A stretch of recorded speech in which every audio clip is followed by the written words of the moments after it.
siang, Kementerian Agama Republik Indonesia dan Kementerian Pendidikan Dasar dan Menengah Republik Indonesia. Nama saya Nikolas Wijaya, saya adalah mahasiswa program pendidikan profesi guru pada tahun 2025 ini di bawah STPK Semarang, Santo Fransiskus Asisi Semarang.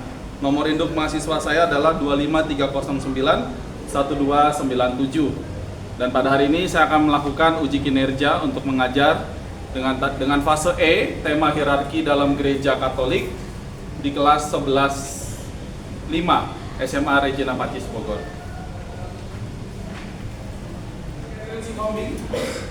Gabriel Ediandra, Genoveva Areta, Isabella Selomita, Javid Gulam Ahmadi, kemudian Janet Nadir Suniawan, Jericho Leonard Giovanni, Jezreel Roberto Simanjuntak,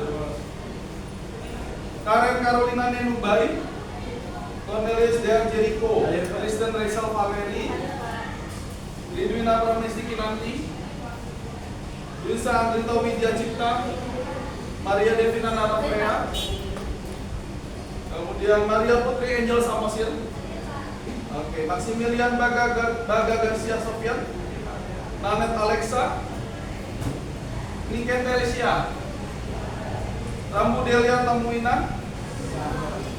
Izin ya, saya mau Nikolas Kamuyaki, Serafin Tananta, Stella Senjaya, Tabita Fileo, Teresia Harfa, Teresia Yulia Litania.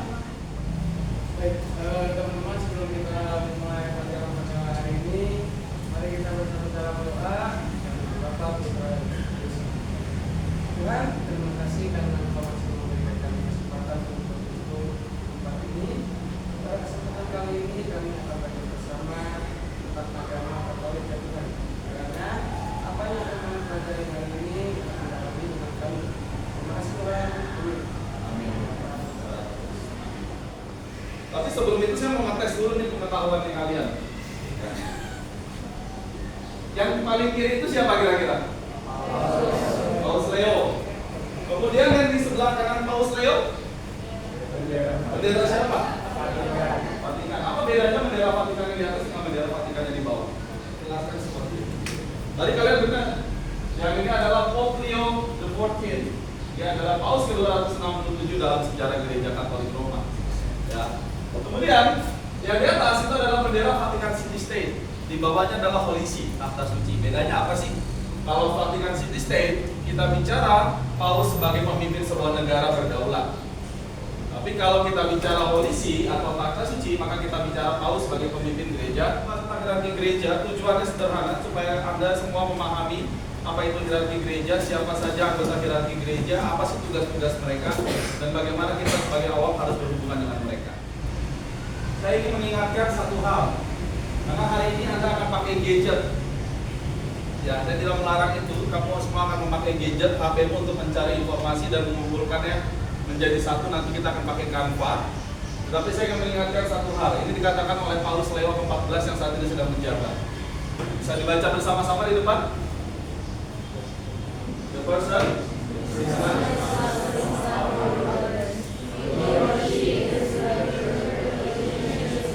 Jadi kamu semua bukanlah sistem algoritma. Kamu semua baik laki-laki maupun perempuan adalah ciptaan. Kemudian dikatakan di situ sebagai sebuah hubungan dan juga sebagai sebuah misteri. Maka hargailah hati nurani yang telah diberikan Tuhan kepada kita. Jadi jangan gunakan gadgetmu secara tidak bijaksana pada hari ini. Begitu ya? Baik. Requirements must be have for this lofty position. First, be a Catholic, and second, be a man. Which seems a little thin, and while it's technically possible for a regular Sunday Catholic to become Pope, the last time this happened was essentially never, because becoming Pope isn't like becoming president. You can't just run for office. Selecting a Pope is an inside job, and the men who do it are the cardinals, and while in theory they can select any Catholic man to become Pope, in practice they prefer to elevate one of their own. The last time a non-cardinal became Pope was more than 600 years ago, so while it isn't an official requirement, it's an unofficial requirement. Thus, in order to become Pope, you'll first need to be a cardinal, and to do that, you need to start climbing the Catholic corporate ladder. Step 1, become a priest. Unlike some churches where you can just to fill out a form online, and poof, ordained. The Catholic Church treats becoming a priest as a real, unique training profession. So you're going to require a lot of education, usually a college degree in Catholic philosophy, and then a master's in divinity. In addition to your educational qualifications, you must also be a man, unmarried, and willing to remain celibate.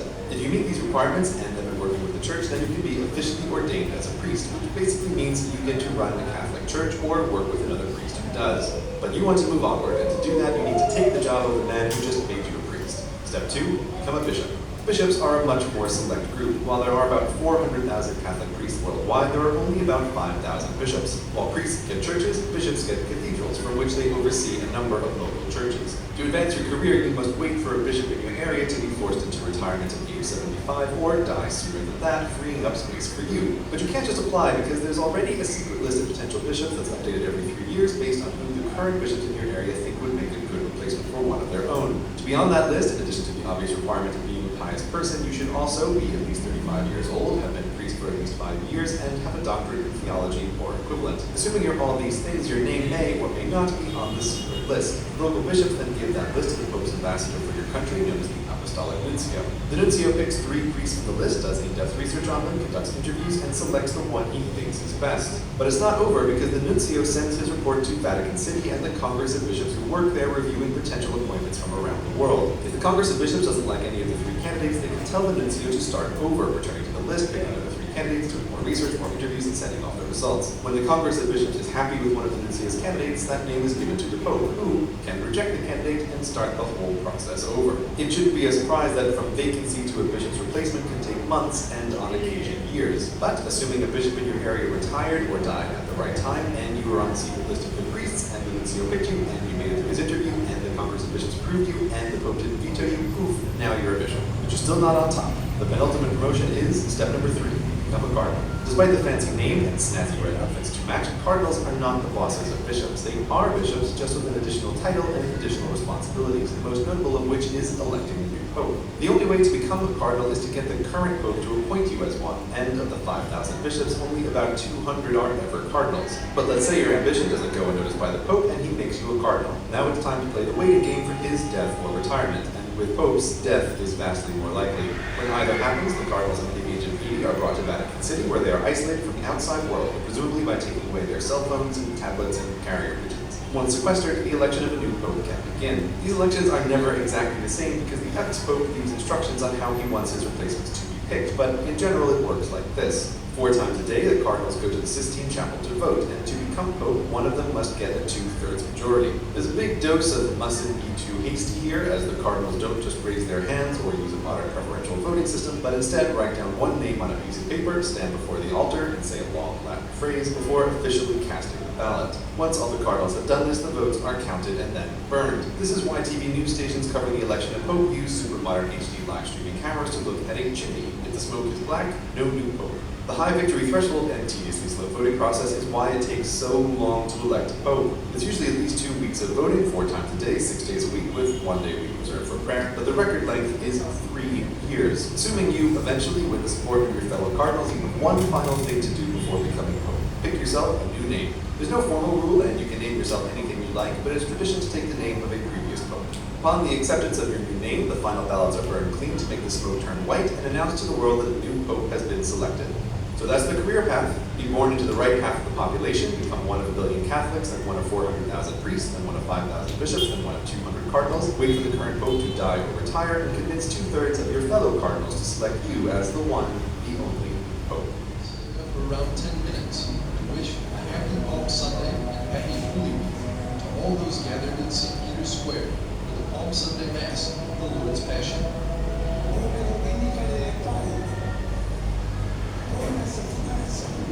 Following his greeting to pilgrims in the square, the Pope returned inside the Basilica, where he paused for moments of prayer before the tomb of the Apostle Peter, and then that of Pope St. Pius X, and holy blessing on the loggia of St. Peter's Basilica. His final public words were simple: brothers and sisters, happy Easter.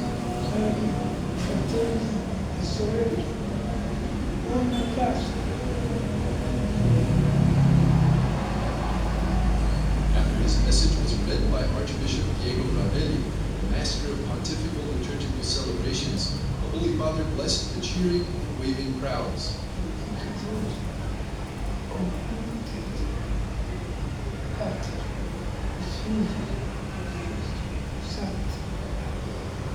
He later greeted the faithful in the square below from the Pope-mobile for the first time since his hospitalization. The more than 15 minutes he spent greeting and blessing the 50,000 people gathered in the square turned out to be his final ride.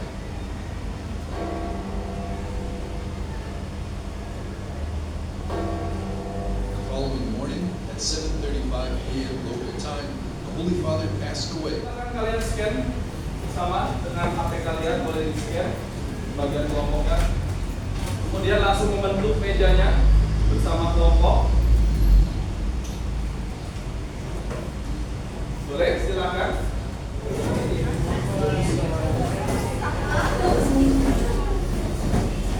Silakan lakukan pembagian tugas. Nah, tugasnya pada hari ini atau diskusi kelompok pada hari ini itu berdasarkan dua video yang tadi saya sudah berikan di awal. Kalau kalian bingung nanti boleh cari lagi videonya, maka boleh nanti saya akan keliling ke setiap kelompok untuk mengamati. Gitu ya. Di situ ada 5 pertanyaan penuntun. Yang pertama, siapakah Paus Fransiskus itu? Kemudian yang kedua, di situ ditanyakan apa yang dilakukannya pada saat satu akhir hidupnya. Tadi ada di video ya. Kalau videonya kamu bingung, nanti boleh cari lagi di YouTube. Saya akan berkeliling supaya kamu bisa tahu videonya tadi yang mana aja. Kemudian, menurut kalian kenapa sih Paus Fransiskus masih berusaha menyapa umat dan hadir di tengah umatnya walaupun dia sakit keras? Bahkan sampai saat hidupnya tadi kan sampai saat akhirnya dia masih mau berada di tengah-tengah umatnya. Kemudian yang keempat, siapa saja yang menjadi bagian dari anggota hierarki gereja? Dan yang kelima, berdasarkan video, bagaimana sih sistem pemilihan paus menurut kalian? Ya. Oke, saya akan berkeliling ke setiap kelompok. Kalau kamu mau lihat dari YouTube-nya boleh. Oke. Saya banget ya, tapi ini kita pilih Ya. Baik, silakan langsung disusun berdasarkan yang kelompok 1, kelompok 1, kelompok 2, kelompok 2, kelompok 3, kelompok 3 dan seterusnya. Oke, kan di situ ada halaman dengan kelompok-kelompoknya. Langsung aja jawab. Kalian boleh jawabnya pakai kata-kata, boleh juga pakai elemen. Jadi manfaatkan. Kata-kata boleh, mau pakai elemen boleh. Silakan.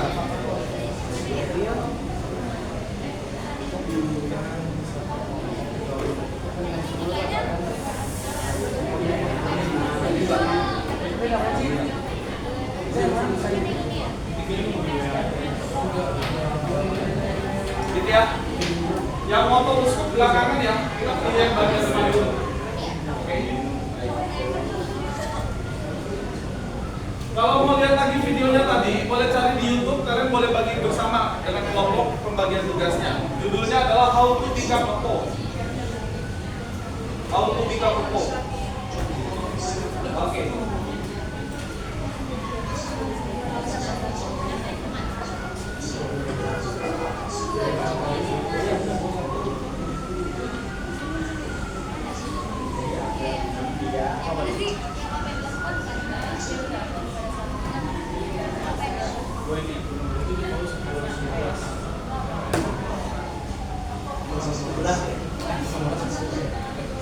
Waktunya kurang lebih 10 menit ya. Waktunya kurang lebih 10 menit.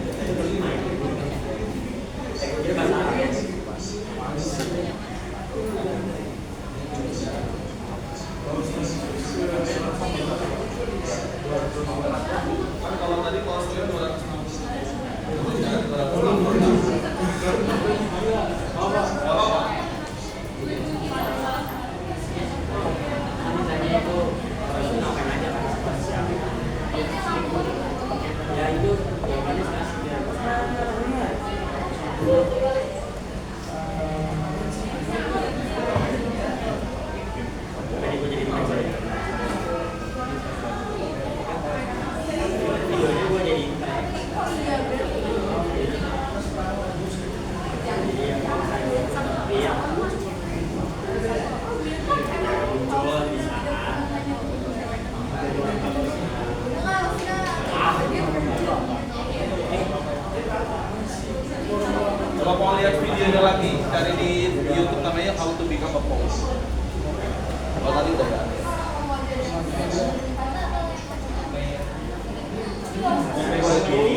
itu ya gambar atas. Yes.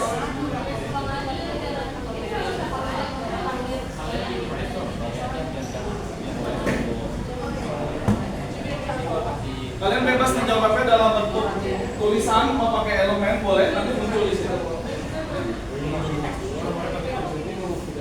Berapa?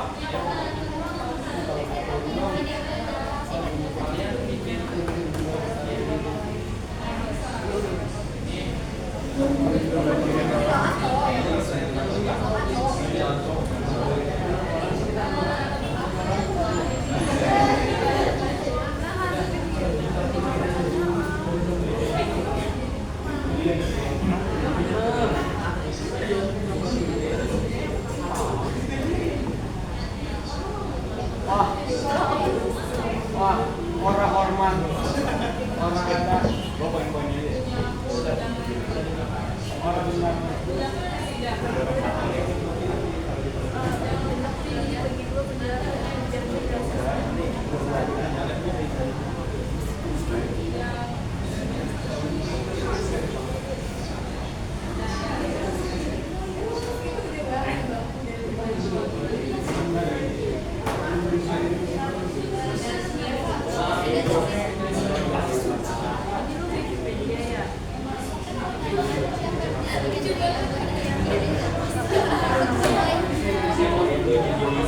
Oke, semuanya kita doa malaikat Tuhan dulu ya. Selamat siang Bapak Ibu dan seluruh siswa sekalian. Marilah kita berdoa malaikat Tuhan. Doa malaikat Tuhan. Dalam nama Bapa dan Putra dan Roh Kudus. Amin.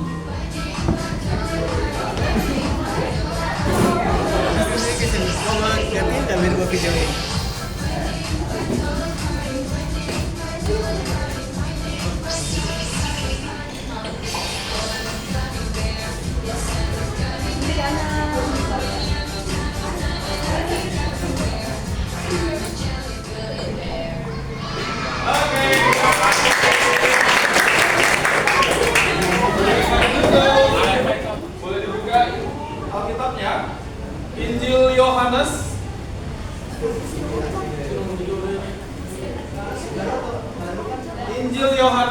bab 21. Injil Yohanes bab 21 ayat 15 sampai 19. Saya ulangi ya, Injil Yohanes bab 21 ayat 15 sampai ayat 19. Itu ada pertanyaan yang harus didiskusikan berdasarkan Alkitab. Nah, silakan kalian mendiskusikan pertanyaan-pertanyaan berdasarkan Alkitab. Jadi Alkitabnya harus dibaca dulu pastinya. Ya. Kemudian boleh perhatikan nomor 6. Nah, teman-teman semua diminta untuk memilih satu moto uskup atau moto paus. Setiap paus dan setiap uskup pasti mereka punya lambang. Nah, setiap kelompok silakan pilih satu aja lambang dari paus atau uskup yang kalian pilih. Kemudian kalian masukkan di kanva itu dan jelaskan kenapa kelompok memilih moto itu. Apa yang membuat kelompok tertarik dengan moto itu. Gitu ya? Oke? Ada yang mau ditanyakan? Nggak ada? Kalau nggak ada, selamat berkarya dan selamat berdiskusi.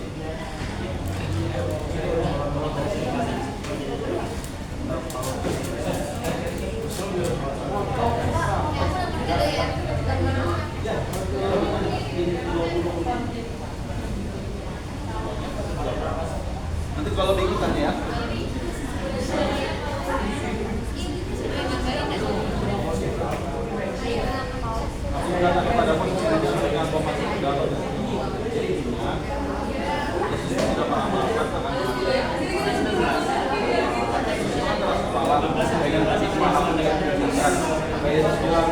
Nanti ketika kamu kamu masih dalam kerjaan kemana aja, tapi nanti akan ada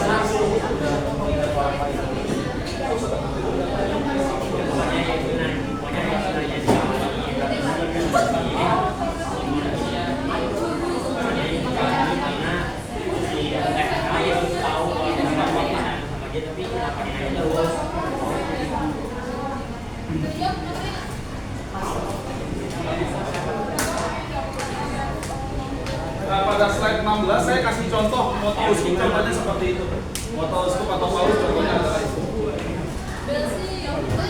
Kalian boleh bagi tugas ya, waktunya tinggal 15 menit, boleh saling bagi tugas supaya kita bisa segera melakukan presentasi kelompok.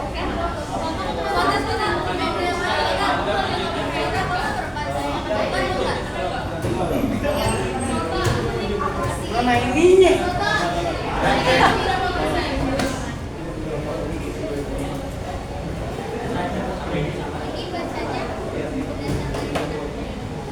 Ya. Itu ya. Oke. Baik semuanya, kita perhatikan dulu teman kita.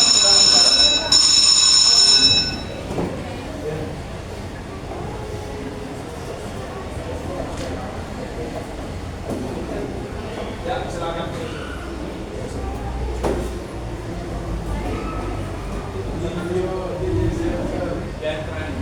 Silakan kita beri perhatian kepada mereka. Silakan.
presentasi dengan sangat baik, tapi saya akan menutup pertemuan kita dengan beberapa kesimpulan.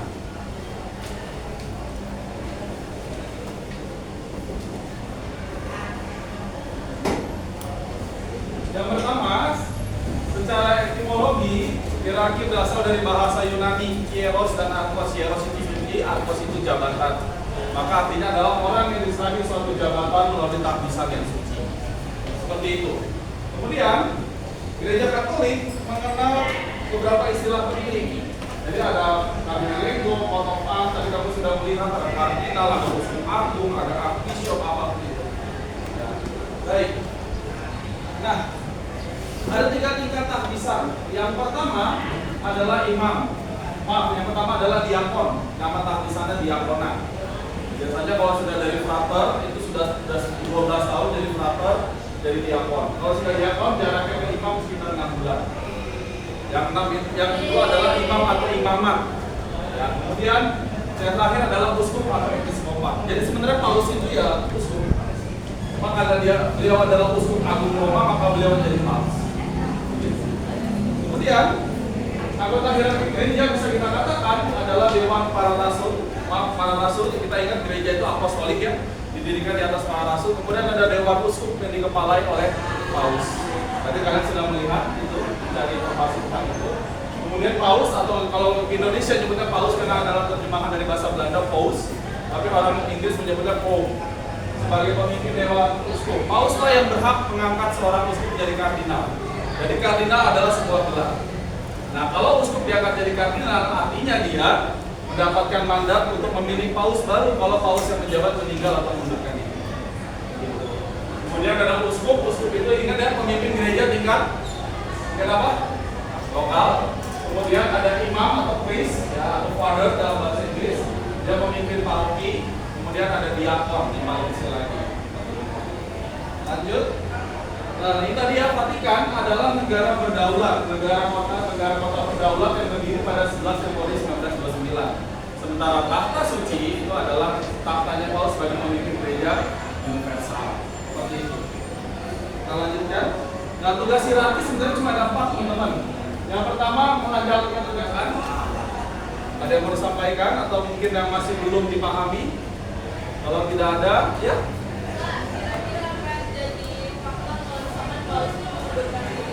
Menarik. Tahun 2013, Paus Benedictus ke-16 itu menjadi paus kedua dalam sejarah gereja yang mengundurkan diri. Jauh sebelum dia ada satu namanya Paus Benedictus mengambil cara menjadi pendoa, Paus Fransiskus memilih cara untuk tetap bertarung dengan saya. Ini pertanyaan yang bagus sekali. Gereja Katolik 267. Berapa yang mengundurkan diri? 2. Ya. Baik, terima kasih. Minggu depan kita akan lanjutkan dengan wawancara hierarki gereja. Jadi siapkan untuk itu, berdoa dulu. Baik, silakan saya boleh pimpin doa.